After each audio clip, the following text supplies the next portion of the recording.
জাতীয় প্রশ্ন যেগুলো সেখানে ঐক্য দরকার। ওইভাবে গয়েরহ জাতীয় ঐক্য বললে কিন্তু কোনো লাভ নেই। প্রেসিডেন্টের ভাষণ হবে প্রথম, তো প্রেসিডেন্টের ভাষণ হলে তো আবার প্রেসিডেন্টের ভাষণের পরে আলোচনা হবে।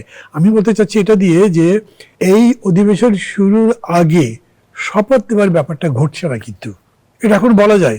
আমি এরকম করে যদি বলি কি বলে ভাই কালকে পর্যন্ত দেখেন, তো দেখবো কি, দেখছি তো, আজকেও তো দেখা যায় কালকের ব্যাপার। তারপরে জামাত এটা বলছে মানে তারা they are trying to make a point on this যে এটা করা উচিত তাদের, আর ওরা বোঝাচ্ছে এটা কনস্টিটিউশন অংশ নয়, এটা হবে না, সো ওইটা মিলবে না। আপনি প্রশ্ন করবার সময় বলছেন যে এই যে সংসদ তো শুরু হলো একটা নতুন যাত্রা, আমরা কি সেই ঐক্যের ধারা বেয়ে এগিয়ে যাব নাকি আমাদের মধ্যে অনৈক্যটা বেশি দেখা যাবে? এই ব্যাপারে আমি একটা কথা বেশ আগে থেকে বলছি, আমি এখনো বলছি, সেটা হচ্ছে সংসদীয় গণতন্ত্রে যারা জাতীয় ঐক্য করে স্লোগান বেশি জোরদার করেন তারা আসলে কি বোঝাতে চান এটা ক্লিয়ার হওয়া দরকার।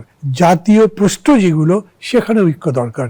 বাকি এখন ধরেন এই যে সংসদে মানে সংস্কার পরিষদের শপথ নেবার প্রশ্ন, এটাতে কি জাতীয় ঐক্যের প্রশ্ন আছে? কিন্তু এখানে তো ঐক্য হচ্ছে না। এটা কি কোনো জাতীয় ইস্যু?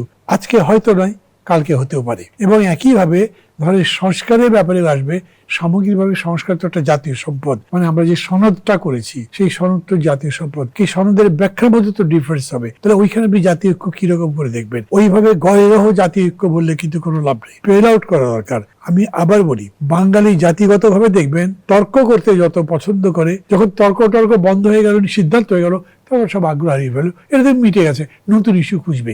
হয়তো সমগ্র জাতি তাই করে, অন্যান্য জাতি আমি জানি না, কিন্তু